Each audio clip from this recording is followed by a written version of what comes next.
changements qu'on fait par rapport à l'adversaire, il y a des changements qu'on fait par rapport aussi aux animations offensives qu'on veut mettre en place. Quand on a Mazraoui à gauche, c'est pas comme quand on a Salah Din.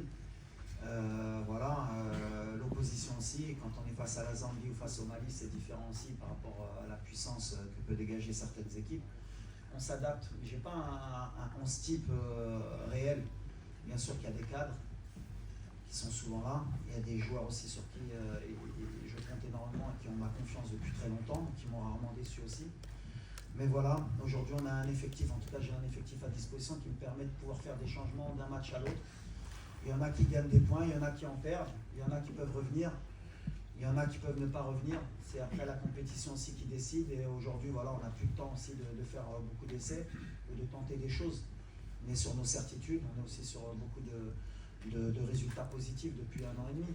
Donc voilà, on a eu beaucoup de scénarios avec des fois des Seybari à gauche, parce qu'à un moment donné, c'est vrai que la critique, elle est aussi bénéfique. Voilà.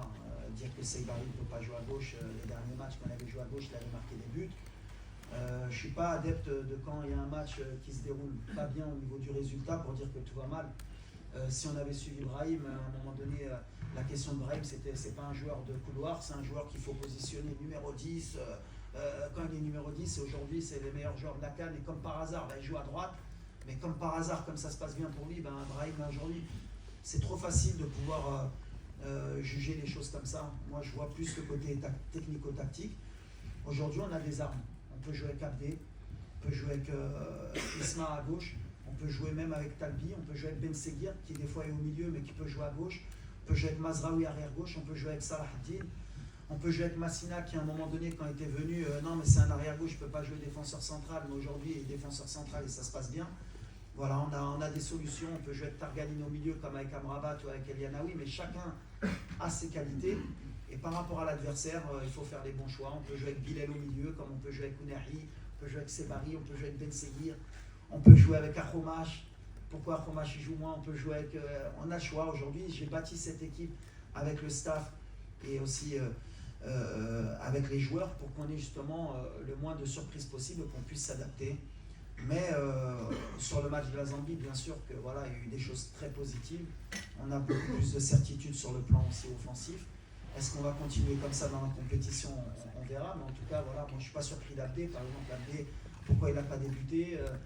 Parce que peut-être que sur les premiers matchs, on avait besoin peut-être de gagner d'abord des points et d'être plus solide pour monter dans la compétition. Mais Abdé, c'est une certitude depuis 3 ans avec moi, puisque je l'ai pris à la Coupe du Monde et il a été décrié aux Jeux Olympiques où c'était compliqué. Il a quand même, on l'a pas lâché, parce qu'au mois de mars, je m'en rappelle, je l'avais renvoyé avec les Olympiques pour qu'il ait justement cette fameuse humilité de travailler pour revenir plus fort. Mais c'est quelqu'un sur qui j'ai pas mis un billet, c'est plus qu'un billet. Je sais que c'est un joueur de talent et qui est capable, qui va grandir encore, qui va être encore plus fort dans les années à venir. Mais voilà, qu'il fallait faire évoluer, tout comme Bilal, tout comme Ilyes, tout comme Talbi, on a des jeunes joueurs qui arrivent, tout comme Akhomash. Mais il faut les accompagner avec des anciens pour qu'ils comprennent ce que c'est que l'équipe nationale, l'importance que c'est que de jouer pour l'équipe nationale, et par rapport à leur talent aussi, parce que souvent quand on est jeune, on veut démontrer beaucoup de choses vis-à-vis du public, qu'ils comprennent que la priorité, c'est d'abord de jouer pour l'équipe nationale. Et après, dans leur qualité, de les démontrer, de les appliquer pour qu'ils puissent briller en équipe nationale. Aujourd'hui, moi j'ai le choix du roi, on va dire. J'ai un effectif, j'ai 28 joueurs aujourd'hui, puisque Romain est en train de revenir, Igamen est en train de revenir. Donc à l'arrivée, sur 28, j'en ai 11 à poser, donc il y en a 17. Si on retire les gardiens, ça fait 15 qui peuvent jouer. Et à chaque fois que je mets mon équipe, quand je regarde ceux qui sont sur le banc, je les appelle les changements de jeu, les playmakers qui peuvent changer l'équipe, je leur dis que les 11 qui sont là, ils pourraient très bien débuter. Et c'est pas faux.